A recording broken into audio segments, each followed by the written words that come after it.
When the Indian Constitution was drafted, it gave the Supreme Court an extraordinary tool, Article 142, to ensure complete justice in any matter before it. But in recent times, this clause has moved from a safety valve to a superpower, raising concerns about judicial overreach and constitutional balance. From the Tamil Nadu Ghana versus state government standoff to the collegium appointment deadlocks, Article 142 is now at the center of a serious constitutional debate. What is Article 142? At its core, Article 142 allows the Supreme Court to pass any decree or make any order as is necessary for doing complete justice in any cause or matter pending before it. Originally envisioned as an extraordinary remedy, it was meant to fill gaps where laws were silent or justice would otherwise be denied. But today, it's being used in routine governance disputes, often against elected governments and executive offices. The Tamil Nadu Bill controversy. In 2024, the Tamil Nadu government passed 11 bills which the Ghana withheld or delayed assent to, violating the spirit of Article 200 of the Constitution.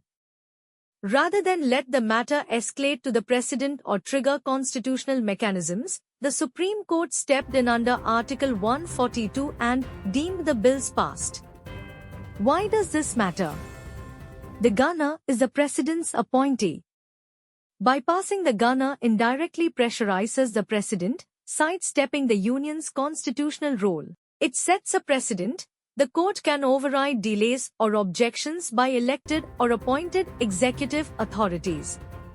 This wasn't a judicial review, it was judicial enforcement, almost legislative in nature.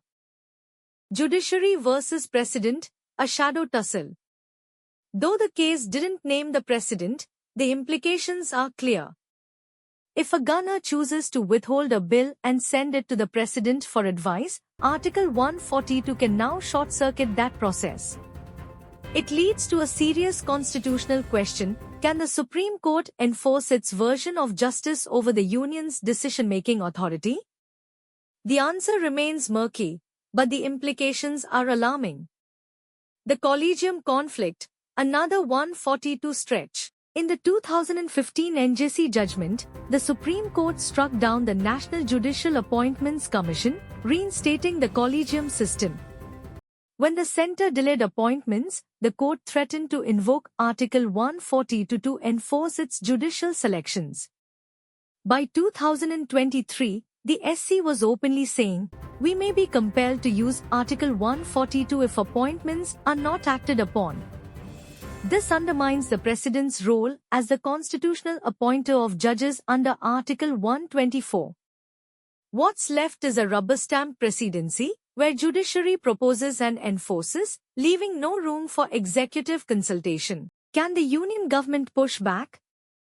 Yes, but the tools are limited and slower. Article 131, used for centre versus state constitutional disputes.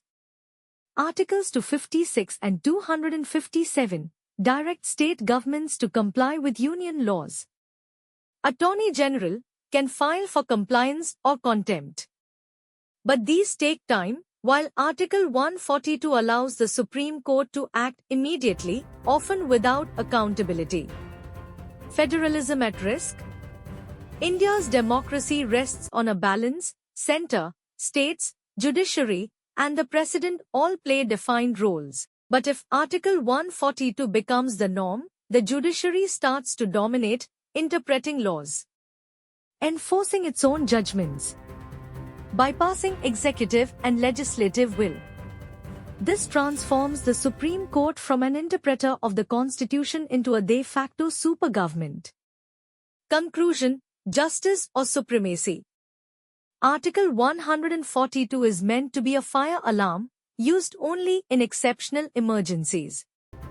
But if it's pulled every time there's a disagreement between the judiciary and executive, it ceases to be exceptional. As a citizen and observer of constitutional democracy, I ask, what happens to the President's authority when every judicial blow lands indirectly on their shoulders?